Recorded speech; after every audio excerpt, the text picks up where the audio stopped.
Ikuti ajaran Yesus, buanglah ajaran Paulus. Ini orang udah nggak paham ya. Dani ya, Dani ya. Tapi saya berharap ya teman-teman bertanya sesuai dengan topik yang kita bahas ya. Tetapi kalau ada pertanyaan yang saya lihat memang harus saya jawab ya teman-teman, walaupun tidak berhubungan dengan topik itu. Ini rata-rata ya, seperti Dani ini rata-rata muslim seperti ini. Dari dulu saya mulai menginjil tahun 2005 ya, sampai hampir tahun 2025 tahun depan udah 2025, itu pertanyaannya tuh lagi gitu ya, bahwa teman-teman muslim ini tidak bisa membedakan ya mana ajaran Yesus ya. Kemudian mereka sangat menolak kerasulan Paulus gitu ya.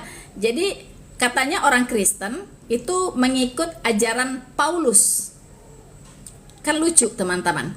Padahal Rasul Paulus itu muncul belakangan. Ya.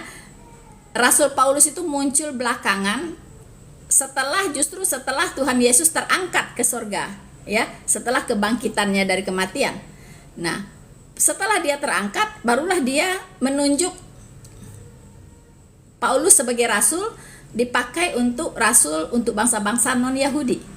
Nah, Muslim olim ini, ya, olim ini, teman-teman olim ini selalu menjustifikasi bahwa orang Kristen ini mengikut ajaran Paulus begitu. Padahal Paulus itu rasul terakhir yang ditunjuk oleh Tuhan. Sebelumnya sudah ada ya rasul-rasul yang lain yang sudah lebih duluan bekerja melayani Tuhan Yesus dan menuliskan semua firman-Nya di dalam Alkitab begitu. Ya.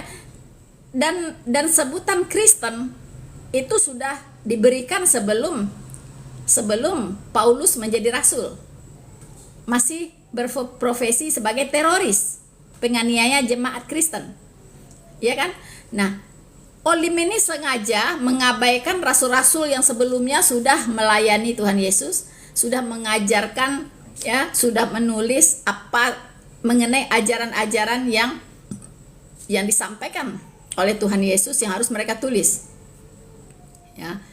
Nah, jadi teman-teman muslim ya sadarlah ya bahwa Rasul Paulus pun itu mengikuti ajaran Tuhan Yesus juga. Begitu. Bahkan dia dengan motonya yang sangat terkenal, dia berkata, hidupku adalah Kristus, mati adalah keuntungan. Ya, dia seorang penginjil. Ya, dia pemberita Injil yang militan. Ya, untuk bangsa-bangsa non-Yahudi. Ya. Mengapa Rasul Paulus menjadi pemberita Injil? Karena itu adalah amanat agung dari Tuhan Yesus. Ya, jadi Rasul Paulus mengikuti perintahnya Tuhan Yesus, mengikuti ajarannya Tuhan Yesus. Ya, jadi kalian salah kaprah kalau mengatakan bahwa orang Kristen mengikut ajarannya Rasul Paulus yang dibuat oleh Rasul Paulus sendiri. No, ya. Orang Kristen mengikuti semua firman yang ditulis oleh para rasul, ya, yang bersumber dari Yesus Kristus. Gitu. Mulai dari kitab Matius sampai kitab Wahyu, semuanya punya kedudukan yang sama sebagai firman Tuhan Yesus. Oke? Jadi tolong be smart ya. Jangan pertahankan kebodohan ini dan berulang pertanyaan bodoh yang terus berulang. Malu gitu ya. Saya sendiri yang menjawabnya udah bosan gitu. Tidak ada perkembangan kepintaran saya lihat. Oke, jadi ajaran Rasul Paulus itu adalah ajaran Tuhan Yesus. Ya, sama dengan ajaran rasul-rasul yang lainnya. Dan Anda harus ingat, Rasul Paulus itu tidak melayani sendirian, ya, tapi dia melayani bersama-sama dengan rasul-rasul yang lain. Rasul-rasul yang lain saja tidak pernah protes bahwa ajaran Rasul Paulus ini beda dengan ajaran Tuhan Yesus. Tidak, ya. Teman sepelayanan mereka, rasul-rasul yang lain, itu semua paham dengan ajaran yang disampaikan oleh Rasul Paulus, karena sama gitu. Tidak ada yang menentang ajaran Rasul Paulus ya. Tidak ada rasul-rasul lain yang menentang apa yang diajarkan oleh Rasul Paulus, karena semua bersumber dari Tuhan yang sama, yaitu Yesus Kristus. Oke? So, Paulus, Imran Khan. Paulus tidak bernasab, syarat rasul dan nabi harus bernasab. Siapa bilang? Hah? Nggak ada itu di Alkitab. Nggak ada harus bernasab. Mana ada? Ya, nggak perlu tahu siapa itu nama orang tuanya, nama nenek moyangnya, nggak perlu tahu dia cucu siapa, bin apa, nggak ada di dalam Alkitab ya, nama orang lalu diikuti bin apa gitu, nggak ada ya. Yohanes ya udah Yohanes gitu, nggak ada pakai bin apa gitu. Paulus ya Paulus, nggak ada Paulus bin Marmut apa gitu, nggak ada ya. Yohanes bin Zakaria gitu, nggak ada. Yohanes Pembaptis nggak ada ya. Semua namanya nggak ada pakai bin, jadi nggak perlu nasab. Oke? Pertanyaannya, siapa saksi bahwa Paulus diangkat oleh Yesus? Diangkat Yesus harus salik ya. Ini juga sering saya bahas ya. Siapa saksinya? Thank you Yuda, thanks so much. Siapa saksinya bahwa Paulus diangkat oleh Yesus? Banyak saksinya. Pertama, teman seperjalanan Paulus ya, saat dia mau pergi menganiaya jemaat Kristen di kota Damsyik. Nah, dia tidak berangkat sendirian, tapi dia berangkat dengan beberapa teman. Disebut di Alkitab teman seperjalanannya Saulus. Kemudian saksi yang kedua adalah murid ya, murid yang disebut Ananias namanya ya. Kalau secara hukum, kalau saksi lebih dari 2 orang itu sudah sah ya, itu sudah kuat secara hukum begitu. Jadi saksinya lebih dari 2. Teman-teman seperjalanan itu berapa orang? Dia tidak disebut teman seperjalanan, kan berarti satu. Tapi di situ disebut teman-teman seperjalanan. Teman-teman berarti banyak teman-temannya yang ikut mendengarkan suara saat Yesus berkata, Saulus, Saulus, mengapakah engkau menganiaya aku? Ya, siapakah engkau? Tuhan, kata Saulus. Akulah Yesus yang engkau aniaya itu. Nah, teman-teman seperjalanan Saulus mendengarkan suara itu. Ya, mendengarkan suara Yesus. Ya. Nah, kemudian siapa lagi saksinya? Ananias. Karena Ananias sendiri yang ditugaskan oleh Tuhan Yesus untuk menginjili Paulus. Ya. Untuk mencelikkan mata Saulus yang buta karena cahaya Tuhan Yesus. Jadi Tuhan Yesus menampakkan diri kepada Saulus dalam bentuk cahaya. Matanya jadi silau, bahkan buta. Selama 3 hari dia tidak bisa melihat. Nah, jadi Tuhan Yesus memerintahkan Ananias untuk pergi ke rumahnya Saulus ini. Ya kan? Katakan kepada Saulus bahwa dia akan saya jadikan alatku, katanya. Aku akan menjadikan dia alatku untuk memberitakan Injil kepada bangsa-bangsa lain. Itu perintah Tuhan Yesus disampaikan lewat Ananias. Berarti Ananias adalah saksinya. Paham? Ya. Nah, banyak sih. Kalau yang nggak ada saksi juga banyak gitu. Ya kan? Sebenarnya dia terima wahyu entah iya entah enggak ada yang jadi saksinya.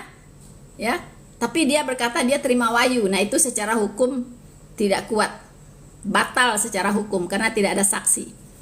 Ya, tapi kalau Rasul Paulus saksinya banyak. Teman seperjalanannya dan murid yaitu Ananias. Oke? Siapa nama umat Kristen yang duluan masuk gereja? JJ jawab. Anda ini kayak anak kecil ya. Siapa nama umat Kristen yang duluan masuk gereja? Tidak ada di Alkitab dicatat siapa umat Kristen yang duluan masuk gereja, itu nggak ada. Ya, tetapi ada nggak jemaat Kristen di zamannya Tuhan Yesus? Itu baru pertanyaan yang cerdas. Kalau ini pertanyaan apa ini? Anak TK, ya kan? Kalau pertanyaan cerdas, Anda harus bertanya, di zaman Yesus sudah ada gereja belum? Nah, itu baru hebat. Saya acungkan jempol, ya. Tetapi kalau siapa nama murid pertama, kayak anak sekolah minggu. Pertanyaannya yang bermutu dong. Siapa namanya nih? Ari, ya. Pertanyaannya yang bermutu dong, yang berkelas gitu ya. Jadi kalau Anda tanya, apakah di zaman Tuhan Yesus, ya, sudah ada gereja? Saya jawab sudah. Ya. Bahkan banyak, bukan cuma satu. Nah, gereja itu disebut juga dengan jemaat, ya. Jemaat atau perkumpulan orang-orang yang percaya, itulah gereja. Kumpulan orang-orang yang percaya kepada Tuhan Yesus itu disebut gereja. Ya, eklesia. Ya. Jadi pada zaman Yesus sudah ada jemaat Efesus, ya kan? Jemaat di Korintus diberi nama berdasarkan tempat, ya. Banyak sekali, teman-teman. Bro Thomas, ya Pak Bro. Selamat bergabung Pak Bro. Ya, betul, ya. Syarat nabi harus ada mujizat. Yes dan amin. Ya, syarat rasul juga sama. Ya, Rasul Paulus berkata, semua yang dilakukan di tengah-tengah kamu, ya, dengan segala kuasa, ya, itu membuktikan bahwa aku adalah seorang rasul. Jadi, bukti kerasulan itu adalah melakukan mujizat. Begitupun dengan bukti kenabian, harus bisa melakukan mujizat. Betul ya Pak Bro? Tanpa mujizat diragukan ya kenabiannya atau kerasulannya. Yesus bujuja, ya. Yesus mengajarkan agama Katolik apa Kristen? Bujuja. Yesus tidak pernah mengajarkan apa yang diimani oleh Katolik, setahu saya. Setahu saya ya. Setahu saya teman-teman. Seperti tradisi-tradisi, ya, ritual-ritual dalam Katolik itu tidak pernah diajarkan oleh Tuhan Yesus di Alkitab saya tentunya. Saya nggak tahu kalau di Alkitabnya teman-teman Kristen ya. Tapi kalau ditanya Yesus saya, itu tidak pernah mengajarkan seperti doa arwah, ya kan? Seperti rosario, ya kan? Seperti nikah atau kawin dispensasi, ya.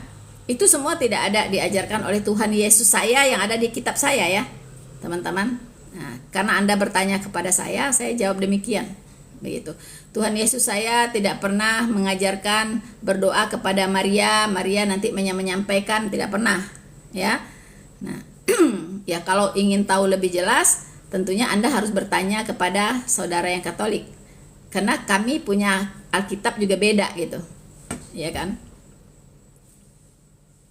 Siapa nama umat Kristen? Aduh, yang tadi itu. Paulus di Quran beda, Paulus di Alkitab. Oh, di Al-Quran ada Paulus juga.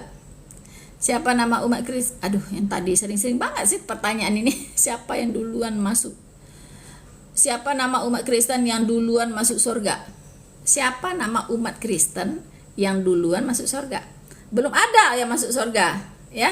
Semua orang yang meninggal sekarang diistirahatkan di dua tempat.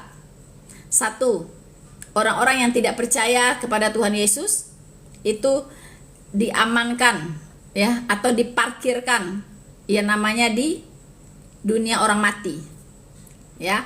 Di dunia orang mati mereka di sana menunggu penghakiman. Nah, di sana mereka mendengarkan apa yang mereka dengarkan, gertakan gigi, jeritan, tangis dan gertakan gigi. Pasti tidak nyaman, ya kan? Nah, orang yang percaya kepada Tuhan Yesus dan sudah diselamatkan itu sedang diistirahatkan di Firdaus, ya, di Firdaus, teman-teman. Nah, di sini mereka siap nanti untuk dibangkitkan, kemudian terangkat, ya bersama-sama dengan kami yang masih hidup di peristiwa rapture. Oke? Oh, Pak Ari Agas Tambayong, sorry ya. Jadi di live ini saya mohon maaf belum bisa menaikkan ya, karena live ini memang dikonsep tidak menaikkan teman-teman dulu. Ya, nama Yesus dan Isa beda. Oh, sangat berbeda sekali. Ini siapa ini? Aib ya. Yesus dan Isa beda, sangat beda. Sangat berbeda. Malah saya katakan tidak ada kesamaan antara Isa dengan Tuhan Yesus. Ya, Isa itu adalah versinya Muslim, ya kan? Yesus Kristus adalah Tuhannya orang Kristen, ya, yang sudah ditulis di kitab Taurat Musa, di kitab Mazmur, di kitab para nabi, dan di kitab Injil. Jadi tentang Yesus Kristus itu semua sudah tertulis di sana. Nah, dari yang saya baca sampai hari ini tidak ada Isa Al-Masih di dalam Alkitab. Ya, tidak ada kesamaan satupun antara Isa Al-Masih dengan Yesus Kristus. Ya, salah satu perbedaannya, mungkin beberapa perbedaan ya, saya sampaikan. Pertama, Isa Al-Masih hanya nabi. Yesus Kristus adalah Tuhan, juru selamat dan penebus. Tapi ada juga yang menyebut dia nabi, is okay, karena dia juga menyampaikan firman, ya. Tapi dia adalah Tuhan, Kristus, juru selamat, ya. Kemudian tempat lahirnya beda. Isa Al-Masih lahir di bawah pohon korma, ya. Yesus Kristus lahir di kandang domba. Mamanya juga beda, dia melahirkan. Isa Al-Masih dilahirkan oleh Maryam, saudara perempuan Harun, ya. Mungkin bedanya berapa 1500 tahun ya dengan zamannya Yesus gitu. Itu kan di zamannya Musa, ya kan. Nah, kalau Yesus Kristus itu ibunya adalah Maria dari Nazaret, ya, perawan Maria dari Nazaret. Nah, kemudian Isa itu bukan juru selamat, bukan penebus. Ya, tidak pernah Isa mengatakan dia adalah juru selamat, dia adalah penebus. Tidak. Sementara Yesus Kristus itu adalah penebus dan juru selamat umat manusia. Oke, dan Isa diklaim tidak disalibkan tapi diserupakan.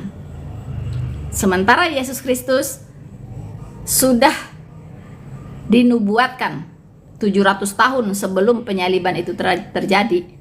Sudah dinubuatkan oleh Nabi Yesaya bahwa dia disalibkan, dia mati, ya, dan pada hari ketiga dia bangkit. Itu digenapi secara akurat, ya, 700 tahun kemudian oleh Yesus Kristus. Nah, begitu. Kemudian katanya Yesus Kristus, Isa Al-Masih digantikan oleh Yudas Iskariot. Sementara di Alkitab, Yudas Iskariot yang mengkhianati Yesus itu mati gantung diri di tanah darah. Mati gantung diri, ya, karena menyesal sudah mengkhianati Yesus Kristus. Dia pergi lalu gantung diri. Mayatnya jatuh, perutnya pecah, ya kan? Perutnya pecah, semua isi perutnya belah dan terburai. Begitu. Nah, begitu bedanya ya.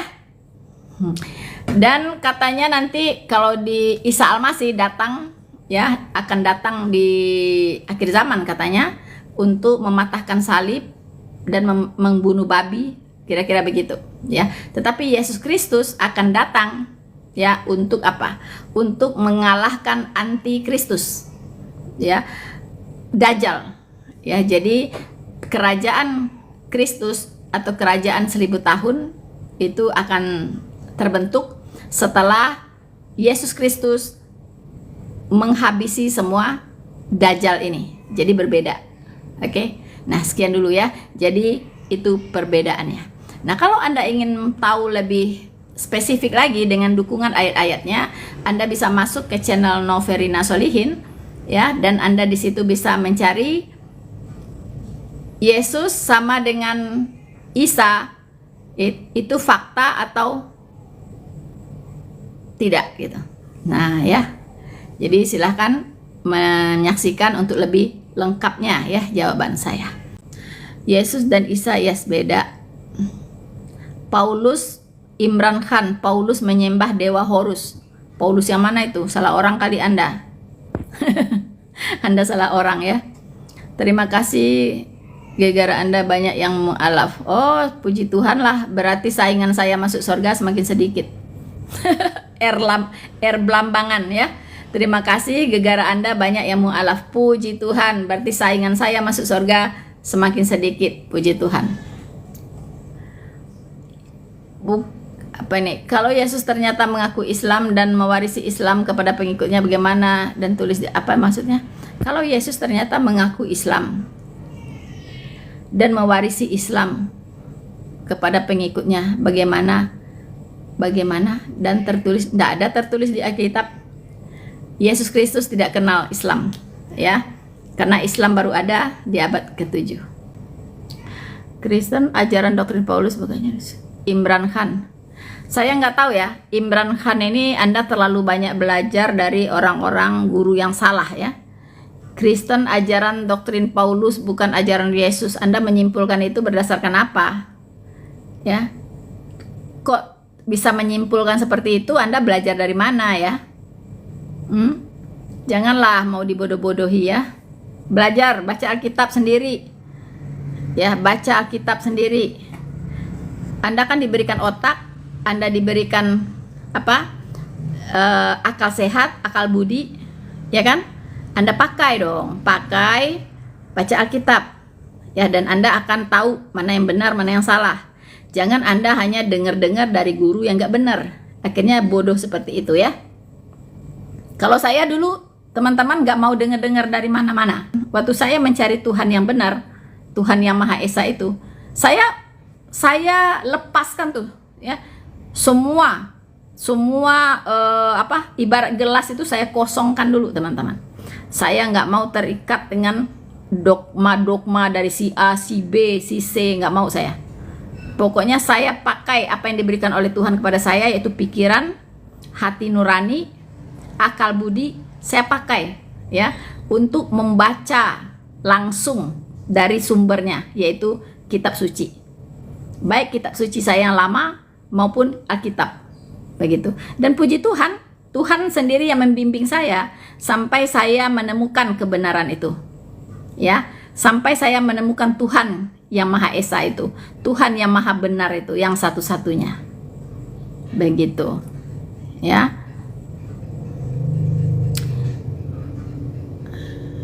Yesus berbangsa apa? Kan dia ke dunia jadi manusia kan? Yesus datang di tengah-tengah bangsa Yahudi, ya, bukan di tengah-tengah bangsa Tionghoa atau bangsa bangsa Indonesia, bukan ya, di tengah-tengah bangsa Yahudi.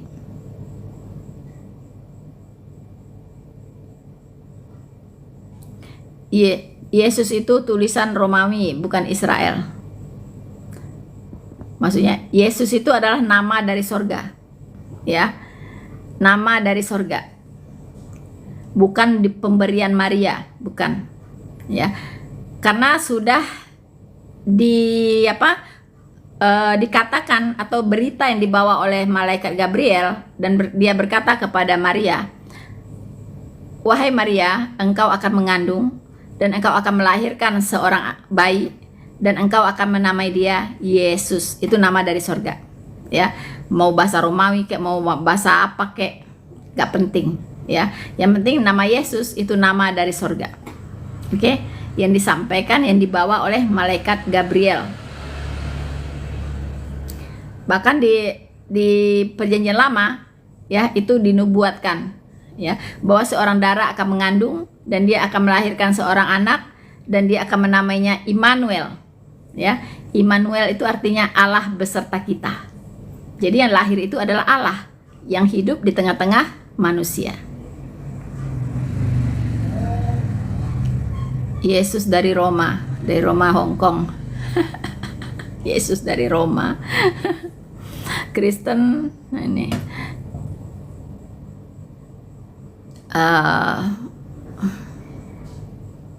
Kalau beda, kenapa ada gereja namanya Isa Al-Masih? Nah, ini kesalahan ya. Saya sangat tidak setuju ya, ada gereja namanya Isa Al-Masih. Ya kan? Itu adalah kesalahan secara doktrinal. Ya, kesalahan yang sangat serius secara doktrinal, kekeliruan besar. Jadi kalau ada gereja yang sekarang namanya Isa Al-Masih, saya mohon untuk diganti menjadi gereja Yesus Kristus. Ya, karena itu berdampak akan mengacaukan iman umat Kristen sendiri. Ya, itu sangat mengacaukan. Saya tidak tahu siapa dulu yang memberi nama gereja Isa Al-Masih. Apakah karena mereka tidak bisa membedakan mana Isa Al-Masih, mana Yesus Kristus. Begitu. Sampai-sampai gereja diberi nama gereja Isa Al-Masih. Itu sebuah kekeliruan besar. Ya, saya sangat tidak setuju ya dengan nama gereja itu adalah Isa Al-Masih. Demi kebenaran, mohon diganti menjadi gereja Yesus Kristus. Dangker, Yesus manusia biasa, pengakuan dia sendiri. Yakin? Mana ayatnya? Mana ada Yesus berkata, saya manusia biasa? Nggak ada dia ngomong kayak gitu, nggak pernah. Ya, tapi kalau dia mengaku dia adalah Allah, anak Allah, ya, mengaku dia datang dari sorga, bukan dari bumi ini, bukan dari dunia ini, mengaku dia datang dari atas, bukan dari bawah, ya, mengaku bahwa dia adalah roti hidup yang datang dari sorga, ya, mengaku bahwa dia adalah raja kerajaan sorga, banyak. Tapi kalau saya adalah manusia biasa, nggak ada satu ayat pun. Cari kalau ada, sampai robek Alkitab Anda, itu nggak akan pernah ditemukan. Oke. Terus yang mati terkutuk di tiang salib itu siapa, Bun? Nah, yang mati terkutuk di tiang salib itu adalah manusianya Yesus Kristus. Dan ya, jangan sampai di situ, itu masih koma.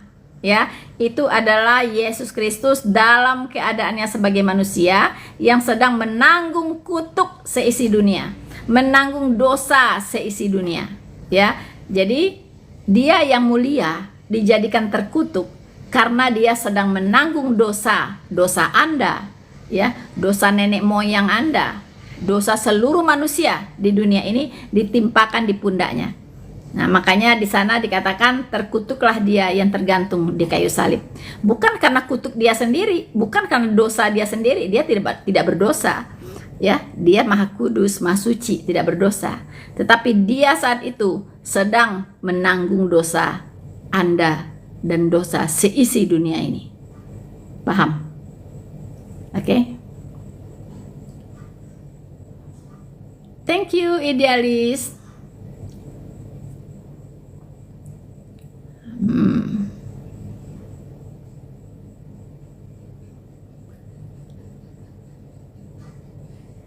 Yes, Datu Bira benar ya. Dia menjadi kutuk, bukan mati terkutuk ya. Dia menjadi kutuk karena kutuk kita yang ditanggungnya. Yes, Yayat benar ya. Tapi tidak ada Isa. Yesus, kalau orang Arab memanggil Yesus itu bukan orang Kristen Arab, teman-teman ya, catat ya. Orang Kristen Arab tidak menyebut Yesus Kristus itu adalah Isa, tidak ya. Coba Anda cek, atau Anda bisa dengarkan lagu-lagu rohani ya, rohani Kristen berbahasa Arab yang dinyanyikan oleh orang-orang Arab sendiri, orang-orang Kristen Arab. Itu mereka tidak pernah mengatakan Isa Al-Masih, tidak pernah.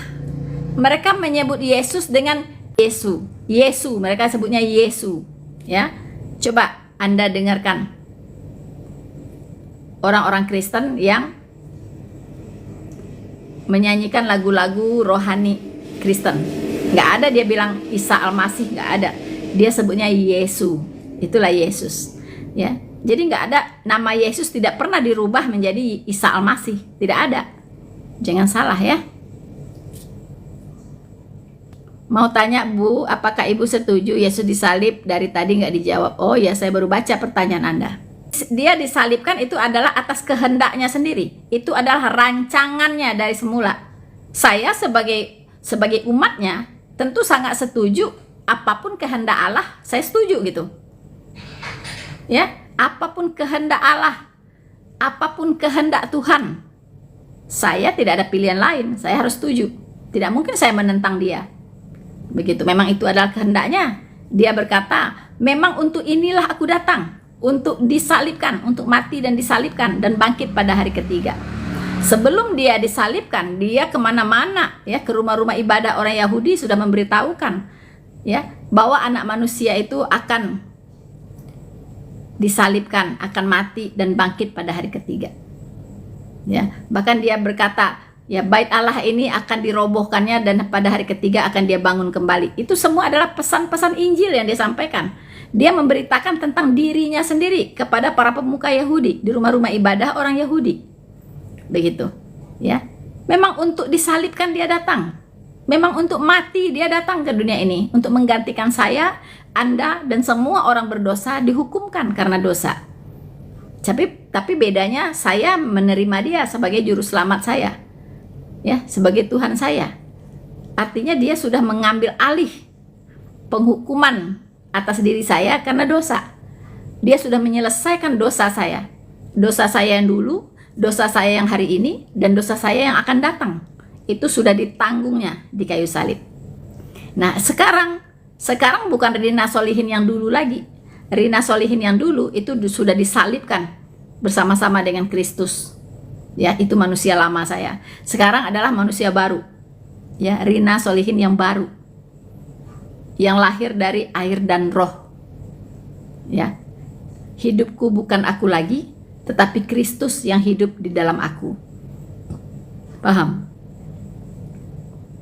Manusia lamaku sudah disalibkan bersama Kristus. Benar Bun Rizky, benar Bunda, Yesus Kristen dari Yunani. Tidak ada. Yesus Kristus bukan dari Yunani. Ya, dia adalah orang Yahudi, lahir di keluarga Yahudi. Kenapa Injil ditulis dalam bahasa Yunani? Karena pada saat itu bahasa Yunani adalah bahasa internasional. Catat, ya, jangan Anda kira, oh, buktinya Injil ditulis dalam bahasa Yunani, ya. Kemudian Perjanjian Lama ditulis dalam bahasa Ibrani, berarti Yesus orang Yunani dong? No, bukan begitu, ya. Mengapa Injil ditulis dalam bahasa Yunani? Perjanjian Baru ditulis dalam bahasa Yunani karena pada saat itu bahasa Yunani adalah merupakan bahasa internasional. Catat ya. Sama hari ini saya menulis buku dalam bahasa Inggris. Why not? Karena bahasa Inggris adalah bahasa internasional. Oke?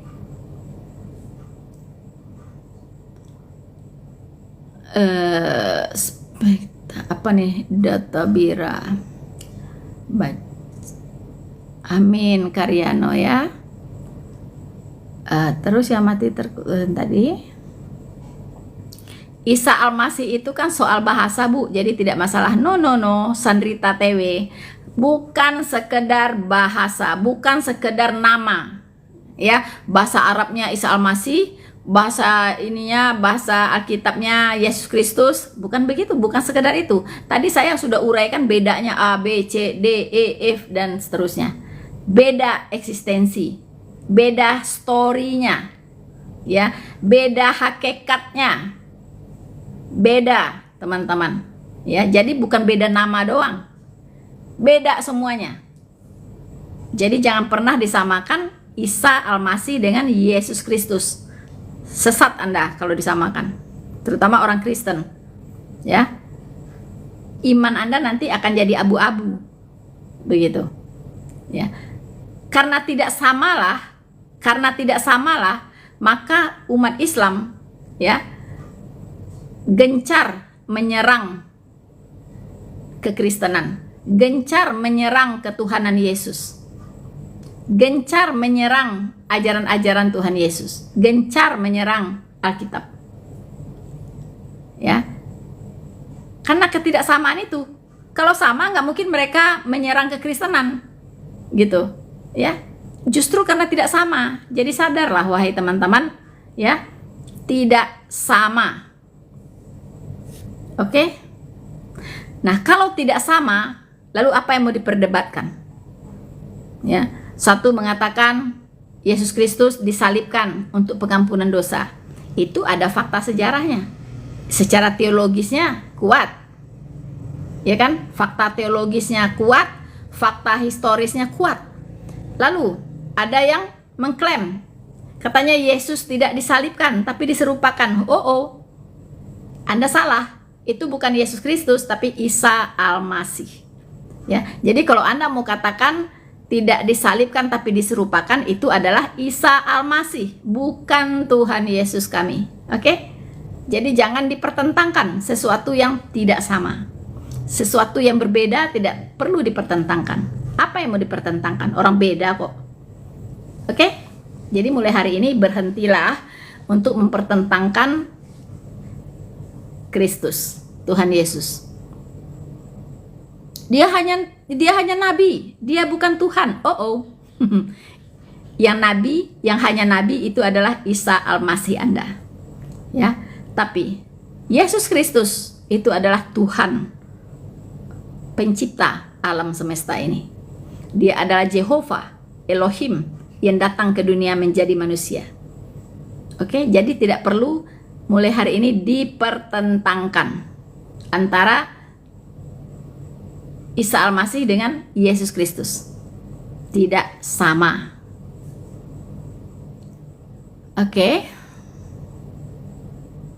Wiwit, kalau orang pintar ya mu'alaf. Kalau murtadin, ya terserah ya. Kalau kalian menganggap mu'alaf itu pintar, mangga, ya kan? Kalau kalian menganggap mu'alaf itu pintar, berarti kalian lebih bodoh dari mu'alaf. So simple. Yesus itu nabi atau utusan? Pertanyaannya, ya, masalahnya di sini, konsep utusan yang ada di kepala Anda dengan konsep utusan Yesus Kristus yang melekat pada Yesus Kristus itu sangat berbeda, teman-teman. Ya, konsep utusan yang ada di kepala Anda menyamakan bahwa Yesus Kristus itu adalah utusan yang sama dengan nabi-nabi yang lain, gitu kan?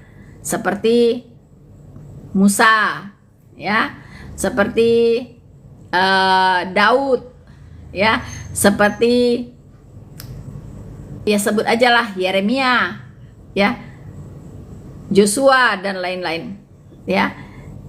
Tapi sebenarnya tidak gitu. Konsep utusan yang melekat pada diri Yesus Kristus itu sangat berbeda dengan konsep utusan para nabi atau rasul. Karena Yesus Kristus itu adalah firman Allah. Allah mengutus firman-Nya nuzul menjadi manusia. Sementara nabi dan rasul itu bukan firman Allah. Dia manusia biasa. Begitu, teman-teman. Ya. Jadi tolong dibedakan. Betul, di Alkitab tertulis saya diutus, kata Tuhan Yesus, ya hanya kepada domba-domba yang hilang dari bangsa Israel itu dulu, sebelum dia ditolak oleh bangsa Israel. Diutus, ya, memang diutus, tapi konsep utusannya beda, ya, dengan para nabi dan rasul. Karena Yesus Kristus itu adalah pribadi Allah sendiri, firman Allah yang diutus menjadi manusia. Sementara nabi dan rasul itu manusia biasa yang diutus oleh Allah. Oke, teman-teman, wow. 18 detik lagi saya harus undur diri, ya. Sangat cepat waktu ini berlalu, teman-teman. Rasanya belum masih banyak ya yang harus kita bicarakan, tetapi waktu membatasi kita. Terima kasih untuk kehadiran teman-teman. Teman-teman yang seiman, semoga teman-temanku semua bisa terberkati dengan acara ini.